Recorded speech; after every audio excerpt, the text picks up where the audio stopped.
Some truths are too dangerous to live and too powerful to die. In the vast graveyard of dreams that is the Imperium, there lingers a whisper of golden giants guarding not only the throne, but something far more blasphemous. A tale of loyalty so profound, it tears itself apart. What if, hidden among the stars, there were scattered fragments of the Emperor's own soul made flesh? Not demons, not demigods, but the Sensei, mortal children of a god, walking unseen. And what if some of the Custodes, the Emperor's own shining blades, had turned from the throne's decrees to protect them? This is not a sanctioned tale. It is not found in the Lex Imperialis. But if you listen closely, beneath the roar of a million bolters and the sermons of ecclesiarchs, you can hear the cracking of a golden lie. These warriors were not just made to kill. They were made to watch, to obey, to understand. And in that understanding, a few have seen a darker kind of truth. Not all betrayals wear chaos. Some wear gold. They are spoken of only in the darkest corners of forbidden lore, their names long scoured from sanctioned records, their existence denied by every priest and scribe of the Imperium. The Sensei. They are not psychers. They are not mutants. They are something far more disturbing.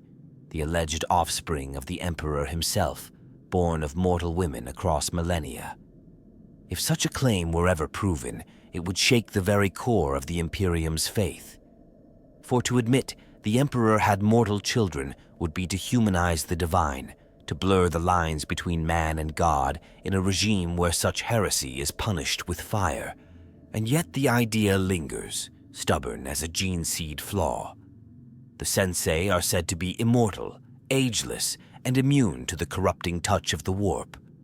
In them, we see the faintest echo of the Emperor's own psychic immunity, a trait no ordinary human can possess.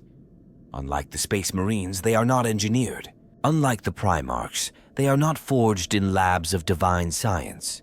They are, according to myth, natural-born vessels of the Emperor's lingering essence, scattered into humanity like seeds in soil.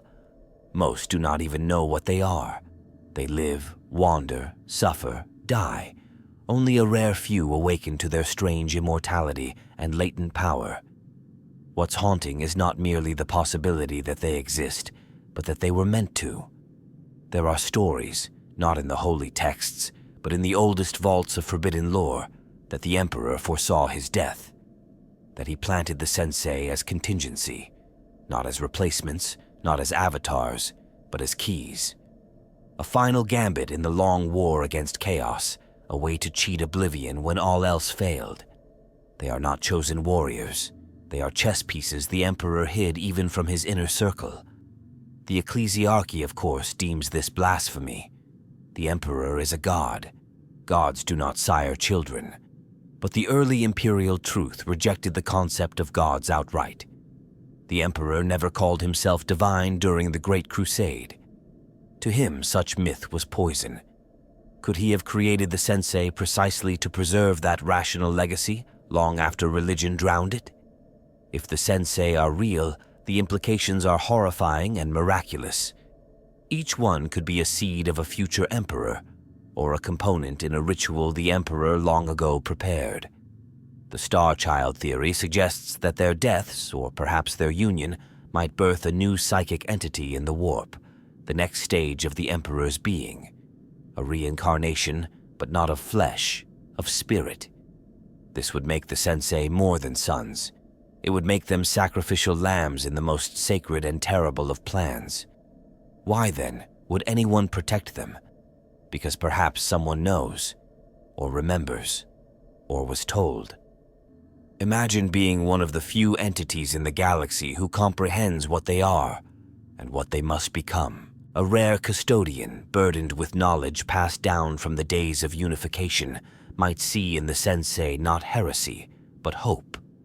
Not a threat to the Emperor, but his unspoken command. And in the crushing silence of the Golden Throne, with the Master of Mankind immobile for 10,000 years, perhaps that command begins to speak louder than any ecclesiarch's decree. The Custodes are not merely soldiers. They are not even simply bodyguards. They are the Emperor's will made manifest, his law without question, and his silence incarnate. They do not march in wars of conquest like the Space Marines, nor do they rule in his stead like the High Lords. They watch, they remember, they judge, though never allowed. And in this role they have endured for over 10,000 years, many of them older than entire sectors, veterans not just of battle, but of philosophy, secrecy, and internal reckoning. Over time, even the most perfect creation can fracture, not through weakness, but through contemplation. The Adeptus Custodes are not mindless automatons. They are perhaps the most mentally honed humans ever created. Each one is a master of rhetoric, memory, law, and esoteric thought. They were built not only to wield guardian spears, but to wield judgment, the kind of judgment the Emperor once trusted more than any algorithm or machine. And in the silence of the throne world, that judgment has not been idle. Imagine existing for millennia, watching the Imperium rot from the inside, twisting into a mockery of what it once sought to become. Imagine serving a god who never called himself one, now embalmed in worship he would have abhorred. Imagine knowing that the greatest threat to humanity may no longer be the alien or the demon, but the inertia of the Imperium itself. Many custodians have voiced this concern in silence, through their subtle rejection of politics, their detachment from imperial dogma, their unceasing pursuit of the Emperor's true vision. But a few, a rare few, may have gone further. In the private halls of the Tower of Hegemon, custodians debate philosophy with a ferocity that rivals any battlefield. They speak of the Emperor's desires, of the meaning behind his silence, of the paths they might walk should he never speak again. These are not traitorous musings. They are loyal doubts, the hardest kind, because the Custodes do not rebel from hatred or ambition. If they stray, it is from conviction, from a belief that the throne must be served not with blind adherence, but with proactive truth. This is where the idea of the Sensei becomes unbearable. If even a single custodian believed the Emperor planted the Sensei for a purpose, it would ignite a personal cataclysm. Their entire concept of duty would be torn open.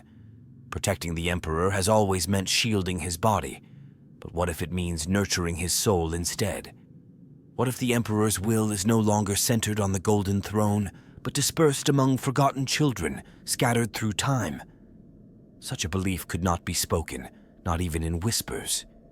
It would be blasphemy of the highest order.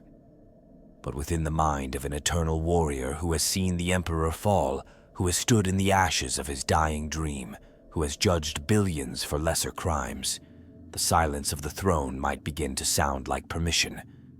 The Custodes are not incapable of divergence. We know this. The creation of the Sisters of Silence, the dealings with the Ordo Sinister, even the internal restructuring after the War of the Beast, all show that Custodes can adapt, can disagree, can interpret. And where there is interpretation, there is possibility. The possibility that a handful of custodians, burdened by terrible knowledge, chose to act in secret, not out of defiance, but out of deeper obedience. A heresy born not of ego, but of clarity. To protect the Sensei would be the most dangerous mission imaginable. It would mean deceiving the Imperium, betraying its laws, defying its priests. But to a custodian who believes it is what the Emperor intended, that might not be betrayal at all. It would be the truest act of guardianship, to protect not merely the body of a god, but the seed of his rebirth. There are layers to the Emperor's genius that even the most enlightened servants of the Imperium will never grasp. He was not simply a warlord or a scientist, not merely a psyker or a king. He was a builder of realities, someone who shaped not only the physical form of the galaxy's future, but its spiritual architecture as well. His projects, often misunderstood or erased, stretched far beyond the visible battlefield. And among these shadowed endeavors lies the possibility of the Sensei, and the hidden hands that may protect them still. Consider what the Emperor achieved in the darkest corners of his own empire. The Primarch project was but one of many experiments. Even it was shrouded in metaphysical unknowns, scattered by the ruinous powers and recovered only by design or fate. But there were other creations, like the Thunder Warriors, who were abandoned and purged. Like the Perpetuals, that strange and elite caste of immortal humans, bound together in unknown allegiance. Or like the blank gene, which he prized and engineered into the Sisters of Silence. These were not weapons of mere war. They were fragments of a longer, deeper plan, a contingency built to withstand the collapse of civilization. In this context, the Sensei are not an aberration. They are part of a pattern. The Emperor never placed all his hopes in one vessel. The Golden Throne was not meant to be eternal. The Astronomicon was a stopgap. The Great Crusade was a prelude. Every move he made was about preserving humanity's psychic potential and keeping chaos at bay. The Sensei, if real, could be the ultimate tool in that strategy. Not just descendants, but immune to chaos itself, unique among humanity. Why would the Emperor hide them? Because knowledge is the most dangerous weapon of all. If the ecclesiarchy knew the Emperor had mortal offspring, they would burn them. If chaos knew, they would hunt them. Even the Primarchs might have rebelled at the idea of siblings born not in glory, but in shadow. So perhaps only the Custodes knew. Perhaps only a few. Perhaps they were told long ago. One day, when I no longer speak, when my throne decays, find my children. They will be the key. This isn't just theory. The Emperor's track record reveals a deep obsession with backup plans. He tolerated Malcador the Sigillite's formation of secret orders. He consorted with Xenos during the Webway project. He cultivated Psychers even as he outlawed their widespread use. He foresaw the heresy of the Mechanicum. And he placed fail-safes everywhere, from the black ships to the soul-binding rituals. There is every reason to believe he created the Sensei as a final hedge against extinction, and that he entrusted their protection to a mechanism so secure, so silent, it would survive the death of memory itself. The idea of a hidden custodian order tasked with protecting the Sensei becomes chillingly plausible in this light. Not just a rogue few, but a deliberate faction. Created in the shadows of the Unification Wars, sustained through secret vows, updated only through mental communion or preset triggers. Their oaths would override even the High Lord's commands. Their duties would be unknown to all but the Emperor and those he designated. What kind of custodian would carry such a burden? Not a war leader, not a visible hero, but a watcher, a hidden hand. One who moves through the underlayers of the Imperium, observing, judging, intervening only when absolutely necessary. Perhaps their armor bears no sigils. Perhaps they no longer dwell in the palace. Perhaps they have long since disappeared from official rosters. They are not traitors. They are not loyalists. They are shards of the Emperor's design, moving still. If this is true, then the Custodes' loyalty is not fractured. It is deeper than surface understanding allows. It is loyalty to the man behind the myth, to the vision behind the corpse. And if that vision requires protecting the Sensei, even from the Imperium itself, then that is what they do. The Golden Throne was never meant to last. It was a desperate, unfinished device, a fusion of human ingenuity and warp-defying purpose, built to power the Emperor's greatest gamble, the Webway project. When the Heresy shattered that vision, the throne became something else entirely. A coffin, a beacon, a prison. For 10,000 years, it has devoured Psychers to keep the Emperor's failing light alive, and with every year, that light dims. The Astronomicon flickers more often. The tech priests mutter that they no longer understand half its components. Entire sectors vanish into warp storms. The Imperium whispers that the end is coming. And within the silence of the Imperial Palace, no one knows this better than the Custodes. They have watched the throne rot. They have seen the blood-slicked tubes, the flickering monitors, the tormented Psychers fed into its core. They know that their master, their god, is no longer capable of command. The Emperor does not speak. He does not act. He only endures. And endurance in a galaxy that burns is not enough. This terrible truth cannot be voiced. It would shatter the faith of quadrillions. But for those who guard the throne, who see the hollow man behind the divinity, the truth is a daily agony.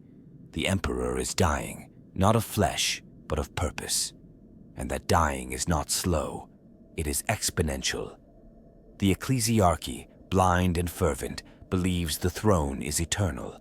The Mechanicus worships it as divine machinery. The Inquisition debates theories, conducts experiments, even contemplates euthanasia. But the Custodes, they live with it. They live in it, and some of them, perhaps, cannot live with it anymore. It is in this context that the Sensei become more than myth. They become a lifeline, not because they are more powerful, not because they are wise, but because they represent change, a way out of the unending spiral. If the Emperor's body is failing, perhaps his soul is searching for another path. Perhaps he never meant to be entombed forever. Perhaps his children were scattered as seeds, and now is the season to reap them. The most terrifying thing for a custodian is not death.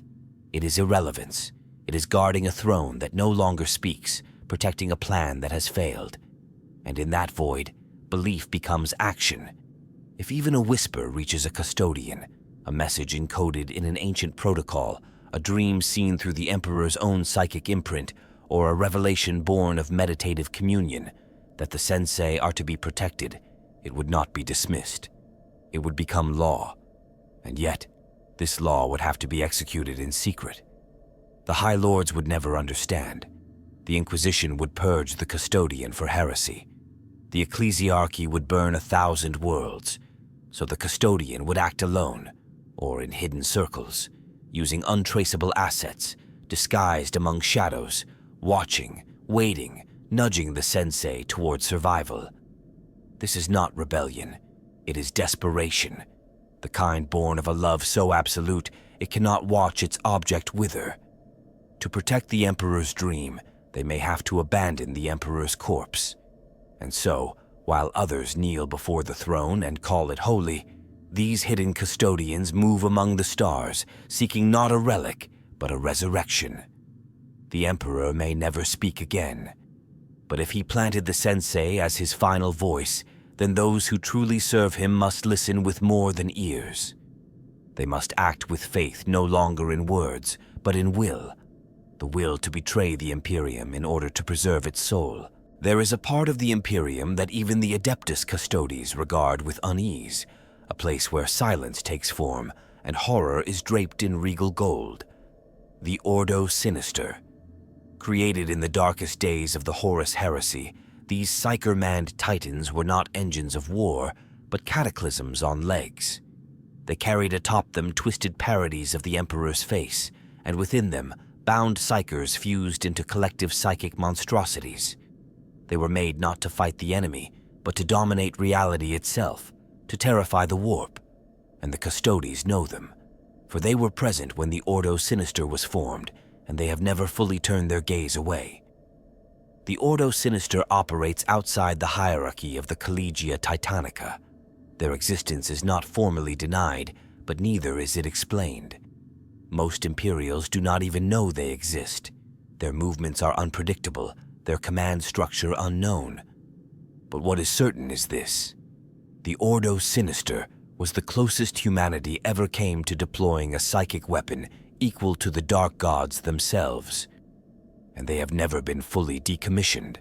Their presence becomes more chilling when one considers the rumors that within the core of every Ordo Sinister Titan is a mind, not a soul, not a singular psyker, but a chorus, a bound choir of blank-faced seers, guided not by orders, but by a will older than any High Lord, the Emperor's own.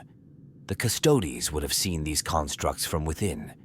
Perhaps they even helped design the containment protocols. And perhaps, just perhaps, some of these titans have not remained dormant. Here's the theory.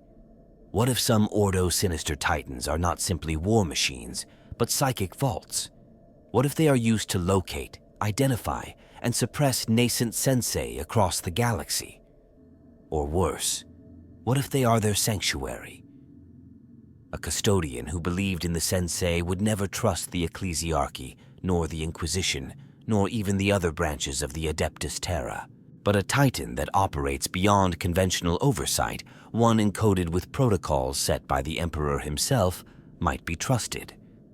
Some fan theorists have proposed that entire Sensei lineages are hidden within these psychic fortresses, suspended in cryptic stasis, sealed away in warp-proof hollows until the time of awakening. That the Ordo Sinister doesn't just fight demons, it hides humanity's last hope. It is even possible the Ordo Sinister exists not merely to wage war, but to carry out a psychological war within the materium itself. If Sensei emit no warp presence, they would be invisible to most detection methods. But to a warp-attuned construct like an Ordo Sinister Titan, they would be dark stars in the night sky, empty nodes in a sea of flame. Their absence would speak volumes. It would be detectable and protectable. Custodians who secretly aid the Sensei might use Ordo Sinister Titans as guardians, ferrying them in interstellar silence, sealed from all prying eyes, defended by minds too alien to bribe or deceive. The fusion of absolute loyalty, silence, and psychic omniscience becomes a terrifyingly effective shield. It's a conspiracy so vast and opaque that no inquisitor, no planetary governor, no space marine chapter would ever pierce it. If this is true, then the relationship between the Custodes and the Ordo Sinister is not one of oversight, but collaboration. Not public, not formal, but ritualistic. Perhaps once every century, a custodian enters the mind space of a Titan, not physically, psychically, to commune with the bound seers, to confirm the safety of the Sensei hidden within, to recalibrate coordinates, to swear new oaths. And perhaps among the deepest vaults of the throne world lies a chamber where names are etched in blank marble, not of enemies, but of children. Names no one dares speak, names of the Sensei, tracked, watched, and silently, against the Emperor's corpse empire, protected. There is an unspoken truth about the Adeptus Custodes, that they are not a monolith. While they present a unified face to the Imperium, adorned in golden armor and bound by duty, within their silent halls lies a deeper complexity. These are not mass-produced warriors or indoctrinated zealots. Each custodian is an individual, forged uniquely, with a mind sharpened by centuries of philosophical rigor. And some among them may have diverged, not out of weakness, but out of vision. There are rumors of secret Custodes orders, hidden even from their golden brethren, who walk a path parallel to the Imperium. A path that may lead to the Sensei.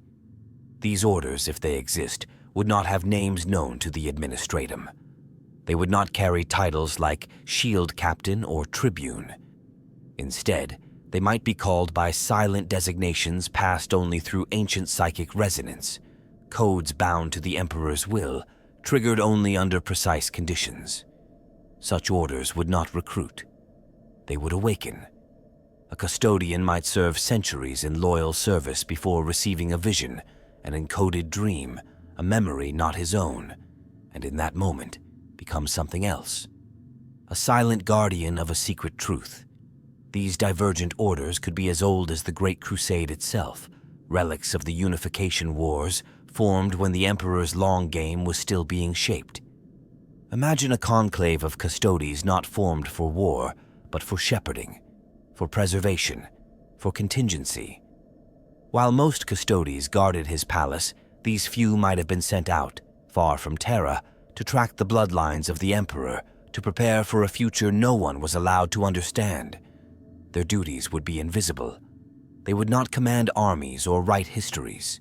They would observe, intervene, and vanish. They would know the signs of Sensei manifestation, warp immunity, agelessness, a psychic resonance detectable only through the Emperor's own gene-encoded sight. They would act as mentors, rescuers, even assassins, whatever the Emperor's secret protocol demanded. Their tools would differ from those of their brothers. Not bright gold, but dusk-hued adamantium, not bannered spears but hidden blades, armor encoded with null-field scripts, psi shrouds, and mind-void helms, perhaps even forbidden Xenos technology sanctioned long ago by the Emperor for purposes no one else dared question. Their armories would be buried in vaults, sealed by thought and blood, opened only in moments of galactic crisis. Fan theories abound about the existence of such groups. Some call them the Emperor's Silence, others the Watchers Beneath, or Order Null. But all agree on one thing. Their loyalty is not to the Imperium, not to the High Lords, not even to the current doctrines of the Adeptus Custodes. It is to the Emperor's will, as encoded in secret traditions, private oaths, and metaphysical commands. They believe that the Emperor planned for this era, that the age of the Imperium was not an end, but a chrysalis. And if the Sensei are the keys to that metamorphosis, then these Custodes would be their hidden shepherds. Perhaps they even meet in forgotten shrines deep beneath the throne world, or aboard derelict void stations lost in the warp. Perhaps they test the Sensei, guide them, even protect them from one another. Perhaps the Sensei don't even know, but the Custodes do. And they wait. It is not a betrayal. It is the long game, the deepest possible fidelity, one that transcends law, ritual, and even identity. These secret orders are not traitors. They are midwives of the Emperor's final vision. And in the end, when the Golden Throne crumbles and the Astronomicon dies, they may be the only ones left who remember what the Emperor truly intended. They are the myths behind the myths, the eyes that see without being seen. In every empire there are spies, informants, watchers. But the watchers in the shadows are something different. They are not agents of a faction, not servants of an inquisitor's will or pawns of a rogue trader's ambition. They are, perhaps, a splinter of the Adeptus Custodes themselves, an offshoot that abandoned the marble steps of the Imperial Palace to fade into the cracks of the galaxy. A few of them may have names, most do not. They exist for one purpose, to monitor humanity for signs of a greater destiny. And if the Sensei are real, then these watchers have been among them for millennia. The idea is not wholly unthinkable. The Custodes have always had agents abroad, even if only rarely. But the concept of permanent embedded observers, golden ghosts who live and die among the masses, watching for that one anomaly in a billion, is something darker, more haunting. It requires a surrender of identity, a descent into shadow that no ordinary custodian could endure. Yet if they believe in the Sensei, if they believe their role is to protect or guide the Emperor's scattered progeny, then this may be the only way. These watchers would not wear armor. They would not wield guardian spears. They would walk the hive cities in rags. They would serve as medici, pilgrims, adepts of the Mechanicus. They would infiltrate death cults, Arbites precincts, even inquisitorial acolyte cells, not to sabotage, to observe, to find that single, inexplicable individual who does not age, who resists the warp's whisper, who survives without cause. And when they find one, they do not announce themselves. They protect in silence. The actions they take might be as subtle as diverting a data slate, sending a signal through a forgotten cogitator, buying a ticket on a void ship for someone who doesn't know why they're being watched, or if needed, killing those who get too close, even if those people are allies of the Imperium. Their loyalty is not to the structure of the Imperium, it is to its soul. Fan theories suggest that the Watchers in the shadows might even be embedded within the Officio Assassinorum, that some operatives believed to be Vanus or Calidus are in fact custodians in deep cover, guiding the deaths of threats not to order, but to the Emperor's final design, that they choose their moments with surgical precision, eliminating anyone who would discover the Sensei, or anyone who would misuse them. In other interpretations, these watchers act more like guardians. They operate in pairs or trios, never fully revealing their nature to even one another. They may shadow a Sensei for decades, never making contact, ensuring only that the path forward remains open. They may set in motion events that ensure the Sensei reaches a certain planet, meets a certain person, triggers a certain war. They are not leaders, they are gardeners. They tend the wild seed of the Emperor's plan, pruning back threats, allowing growth only when the soil is ready. It is a lonely existence, one that eats identity, hollows the soul. Some watchers may go mad, others may abandon their mission, convinced the Sensei are a lie. But the few who endure become more than custodians. They become ghosts of the old vision, relics of a truth too dangerous to die. Their records would not exist. Their memories may be sealed psychically. They might not even know why they do what they do, only that they were told to wait, to watch, and to act only when the signs align. Perhaps even their knowledge of the Sensei is incomplete, but their purpose is pure, to ensure that when the time comes, nothing stands in the way of the Emperor's rebirth. They do not speak, they do not kneel, they watch, and in their silence, the fate of the Imperium quietly shifts. There was a time, now buried in silence and contradiction, when a false empire rose within the ashes of the Imperium. It was called Imperium Secundus, a desperate echo of unity forged during the height of the Horus Heresy, when the ruin storm cut off Ultramar from Terra. Robut Guilliman, Vulcan, and the Lion gathered there, believing the Emperor to be dead. In their grief, they sought to rebuild, to preserve what they could. And in doing so, they committed what many consider the ultimate heresy. They tried to crown a new emperor. Though history buries it, this event still ripples through the psyche of the Imperium. It revealed a terrible truth, that even the loyal may defy the throne, not out of ambition, but out of necessity. Guilliman did not seek power. He sought survival. The Lion did not crave dominion. He feared extinction. And Vulcan, ever the most human of the Primarchs, understood the spiritual cost of such choices.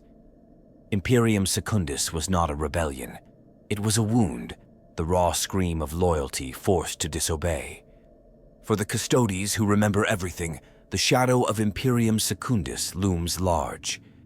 It is proof that even in the most righteous hearts, obedience can bend when the Emperor's voice falls silent. And so the echoes of that time may inform the unspoken choices of modern custodians. If they protect the Sensei, it is not the first time that loyalty to the Emperor has required betrayal of the Imperium. Imagine a custodian, ancient beyond reckoning, who stood beside Malcador when news of Imperium Secundus first reached Terra. He remembers the fury, the sorrow, the fear, but he also remembers the logic, the need. He saw what happens when hope is denied, when silence breeds madness. And perhaps, deep within him, he understands that the Sensei, like Imperium Secundus, may represent a similar moment, a crisis of silence, a chance to act before the final collapse. These echoes matter because they provide a precedent. The idea that a new emperor might one day rise is not alien to the Imperium. It has happened before. It failed, but not because the intent was wrong, only the timing. The galaxy was not yet ready. The Custodes have had 10,000 years to reflect on that failure, to analyze it, to prepare for the next iteration. Perhaps the Sensei are not merely scattered children of the Emperor. Perhaps they are, in some secret doctrine, intended to form something like a council. Not a single heir, but a chorus of incarnations. A new unity, forged not from dominance, but from synthesis. This would reflect the pluralistic impulse of Imperium Secundus, an empire not ruled by one man, but stabilized by many. A balance, a harmony. And if this theory holds, then the Custodes who protect the Sensei do so not to install a new god, but to prepare for a new form of governance. One the Imperium is not ready for, one that must be protected until the time is right. These are not just shadows of history. They are templates for radical loyalty, the kind of loyalty that requires silence, isolation, and sacrifice. The Custodes who protect the Sensei do not forget the lessons of Imperium Secundus. They embody them. They understand that waiting for a dying throne to speak again is not strategy. It is surrender. They move as their primarchs once moved, in the void between hope and blasphemy. And in doing so, they lay the groundwork for something terrible and beautiful, a rebirth that may one day be called heresy or salvation. To be a custodian is to be a fortress, a living citadel of flesh and will, unyielding to doubt, temptation, or weakness. And yet, what happens when a fortress begins to crack? Not from outside assault, but from within. The Adeptus Custodes are not mindless drones.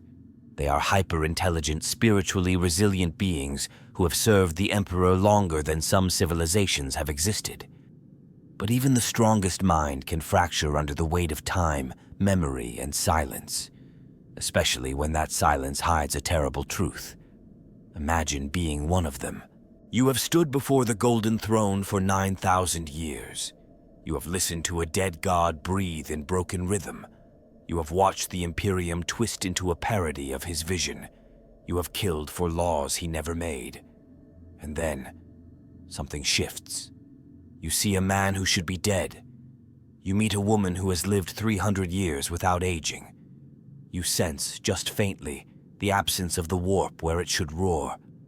And in that absence you feel him. Not the corpse on the throne. Something else. What do you do? This is the agony that lies in the eternal mind of the custodian. To question is treason, but to not question might be worse. For those few who become aware of the Sensei, through mission, accident, or encoded directive, the revelation is seismic. It tears open centuries of certainty. It demands a new form of loyalty, one that is not obedient, but interpretive. One that risks heresy in service of something greater. Some custodians go mad. Others retreat into silence, never again speaking to their brothers. A few disappear entirely, their names struck from the rolls, their armor never found. Perhaps they went to serve the Sensei in secret. Perhaps they died trying. The internal conflict is not always dramatic. Often it is slow, a quiet erosion of belief, like water dripping in stone. And then one day, a choice is made. A path is taken. A custodian leaves his post, not in rebellion, but in fulfillment of a deeper command. There may be moments of confrontation. A brother confronts a brother. A shield captain demands answers from a warrior who has spent too long meditating in isolation. A name is whispered in fear, the name of a sensei, and one custodian kneels while the other draws his blade. These duels are not recorded. They happen in the black halls beneath the palace, or in the psychic noosphere where thoughts strike like lightning. They are not battles for dominance. They are spiritual exorcisms, and only one emerges. The mental toll is immense. For a being created to serve perfectly, the realization that perfection may require defiance is a form of spiritual death. And yet, it is also a rebirth. The custodian who chooses to protect the sensei is no longer merely a guard. He becomes a vessel of purpose, a living fragment of the Emperor's last gamble. He carries a burden heavier than any shield. There are rumors, of course, whispers among the silent sisters, signs noticed by inquisitors who dare not speak their findings aloud. A custodian seen aboard a vessel without heraldry, a data slate containing only a single word: Father. A burned-out war zone where all enemies lie dead and a child untouched walks away unscathed. These are not coincidences.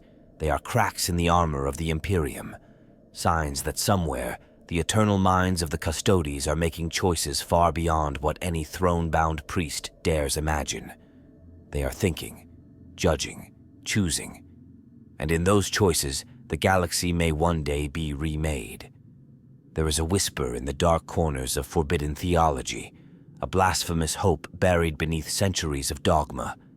It is the Star Child, not a being, but a becoming, a mythic entity said to be the reincarnation or the warp-projected soul of the Emperor himself, a god yet to be born. To believe in the Star Child is to believe the Emperor is not finished, that the corpse on the Golden Throne is only one chapter in a grander metamorphosis, a cocoon phase before apotheosis, and the Sensei, so the heresy goes, are the vessels that may bring it forth. Among those who dare to entertain this heresy, the theory unfolds like a terrible prophecy. The Sensei are not merely the sons of the Emperor. They are fragments of his soul, scattered across time and space to be gathered, united, or sacrificed in the final ritual. Their psychic blankness, their warp resistance, their ageless natures, all point to their intended role as the foundation of a psychic rebirth. But it is a rebirth that cannot happen in the presence of the old body. The Emperor must die, and that is where the horror lies. To believe in the Star Child is to believe that the Emperor's current state is an anchor, a dam holding back his spiritual evolution. That the Golden Throne is not salvation, but a trap. That the Imperium, in its blind devotion, is preserving a husk while the true spark flickers in exile. And for those few Custodes who have come to believe this, the path forward is agonizingly clear. The Sensei must be protected, nurtured, and ultimately brought together to enable the Emperor's final gamble. It is not a gamble of war. It is a gamble of faith, the belief that the Emperor, through the annihilation of his material form and the elevation of his psychic essence, can transcend into a true God, one not of matter, but of will, not bound to a throne, but woven into the soul of mankind itself. A God who could finally challenge chaos on its own turf, not with armies, but with enlightenment. The rituals theorized to accomplish this are unspeakable. Some say the Sensei must die willingly, giving their lives in a warp-rending act of union. Others propose that they must be gathered in one place, the ruins of Mount Ararat, or perhaps the vaults beneath the Imperial Palace, where the Emperor's soul might reassemble through proximity. Still others speak of a weapon hidden deep within the webway, one only the Sensei can unlock. A key not to destroy, but to ignite. The Custodes who believe in this do not take it lightly. To serve the Emperor's rebirth may mean facilitating his death, and that is a burden few can bear. Yet some do, quietly, without command, because they believe he asked them to, not in words, but in design, in the grand architecture of his secret plans. They act not to betray him, but to fulfill his final wish. And this is where the true fracture lies. For the Imperium cannot accept this. The ecclesiarchy would brand it heresy. The Inquisition would burn whole sectors to stop it. Even many custodians would reject it. But for those who walk this path, the rejection is proof of necessity. The Emperor must be saved from his own worship, and the Sensei are the key. The Star Child is more than a theory. It is a war of belief, a final gamble with the soul of humanity as its stake. If true, then everything the Imperium has done for 10,000 years is a mistake, and everything the hidden custodians have done, in silence, in shame, in blood, is a salvation no one will ever understand until the stars go dark and a new light is born in their place. There is no war more silent, more precise, more agonizing than one fought between brothers who have never known defeat. Within the ranks of the Adeptus Custodes, where every warrior is a living weapon, a philosopher king, a titan of gold and judgment, the idea of internal conflict is almost unthinkable. And yet, if some among them have chosen to protect the Sensei, while others hold fast to the traditional oath of guardianship to the throne, then there must be war. A war not of legions, but of souls. Fought in shadows, never acknowledged, but no less real for it. This war does not begin with orders. It begins with questions. A custodian vanishes during a mission. A name is struck from the scrolls without explanation. A file sealed by the sigillite is opened and burned. A pattern of movement is discovered, a list of unexplained deaths surrounding individuals later identified as potential Sensei. And the implication, unspoken but clear, is treason. But how does one prosecute a traitor when the very concept of betrayal is blurred by ancient secrets? Some custodians refuse to believe, others suspect, and doubt begins to gnaw at their foundations. The divisions are subtle. They manifest in posture, in silence at the council, in prolonged missions undertaken without reason. When they meet, these opposing Custodes speak in tones laced with judgment. One sees a brother corrupted by false hope. The other sees a brother blinded by obsolete loyalty. Neither yields, neither dares accuse openly. To do so would risk exposing the very truth they are sworn to protect. But sometimes it goes further. Imagine a dead zone deep in the segmentum obscurus. A void ship gutted, its crew turned to dust, its power flickering. Inside, 2 custodians lie slain, their golden armor shattered. No records remain. The ship was never logged, the purpose of the mission lost. But among the fragments is a shard of black obsidian, bearing a sigil that should not exist, a mark whispered to be the sign of the Sensei. Or picture a moment on Terra itself. In the hall of lengthening shadows, 2 custodians meet beneath statues older than the Imperium. They exchange no words. Their battle lasts less than a minute. One falls, and the other carries his brother's body to the pyre, offering no explanation. When asked, he replies only, "He forgot the Emperor's purpose." And no one asks more. This war cannot be mapped. It has no front lines, no victories. It is a contest of ideology, fought between minds too vast for ordinary comprehension. A war of memory, of interpretation, of loyalty refracted through 10,000 years of silence. The Custodes do not break easily, but when they do not scream. They act. There are rumors of duels fought in the psychic realm, of encoded messages sent through dreamscapes, challenging those who have strayed. There are custodians who have abandoned their names, taking up titles like the Last Blade or the Quiet Star, who travel alone, hunting those they deem traitors to the throne. But who are the traitors? Those who protect the Sensei, or those who cling to a throne that has not spoken in 10 millennia? This is not a civil war. It is a fracture of faith. And because it happens within the unbreakable, it is all the more devastating. For if the Custodes are at war with themselves, even secretly, even silently, then the Imperium is already in its twilight. No banners are raised, no declarations made, but in hidden corners of the galaxy, golden giants cross paths, and one does not leave. And perhaps, in some terrible way, this is what the Emperor foresaw, that even his most perfect creations would come to blows, not out of hatred, but out of love. Love for him, expressed in ways that no longer align. That war would come not from chaos, but from the very heart of fidelity. And in that final crucible, something new would be forged. It will not be sung in hymns. It will not be written in the scrolls of the Ministorum, nor whispered by the Inquisition. But one day, when the final veil is torn and the stars begin to die, the Imperium will realize that its salvation was born of treason. Not the kind that bears the mark of chaos or ambition, but a betrayal born of love, a love so profound that it dared to defy the very thing it was sworn to protect. The last golden betrayal, when the Emperor's most faithful guardians turn their backs on the throne to guard his future instead. Some will never forgive them. Their names, if they survive, will be cursed as heretics. History will paint them in shadows, as traitors, as madmen. But if the Sensei are real, and if they are what ancient whispers claim, seeds of the Star Child, fragments of the Emperor's soul, then those who protected them may have been humanity's final chance. A broken Imperium could never have saved itself. It needed a new light. A quiet rebellion wrapped in golden silence.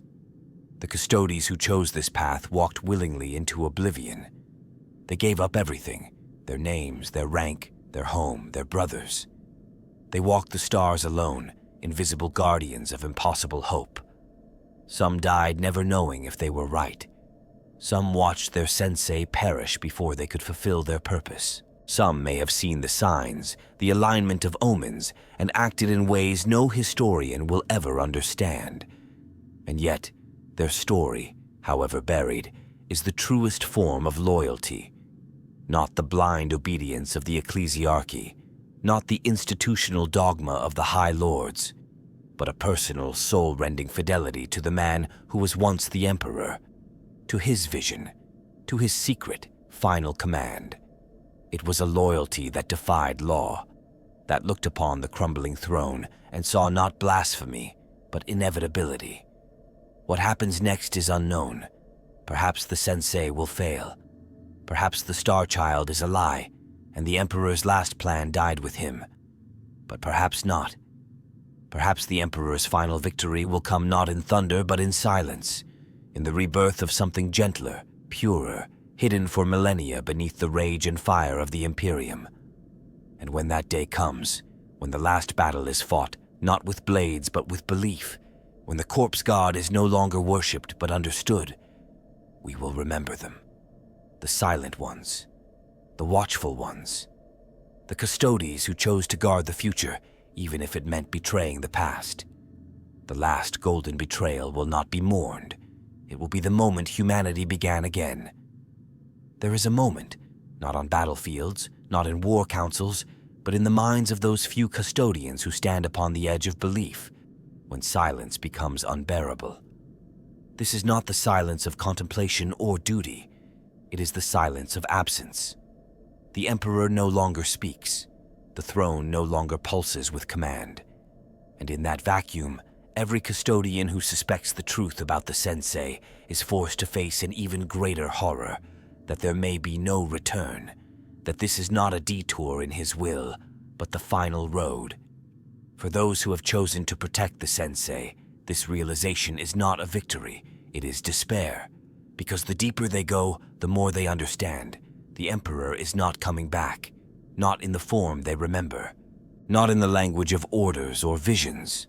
The last 10,000 years have not been a delay, they've been a eulogy, and that changes everything. Some among these hidden Custodes begin to turn inward. They speak less, they train more. Their rituals take on new tones, not the proud confidence of guardians, but the somber stillness of mourners. They do not tell the Sensei what they are. They do not burden them with the weight of destiny. But in private, they begin to question the shape of that destiny. What if the Sensei are not a solution? What if they are a test? This question haunts them. If the Emperor scattered his essence into mortal form, then did he do so to be reborn, or to be forgotten? Was the goal resurrection or replacement? The Custodes are not philosophers by choice, but by function. And the more they consider the shape of the Emperor's legacy, the more they begin to see that it may never have been about power. It may have always been about release. These thoughts bring no comfort. Some Custodes falter, not physically.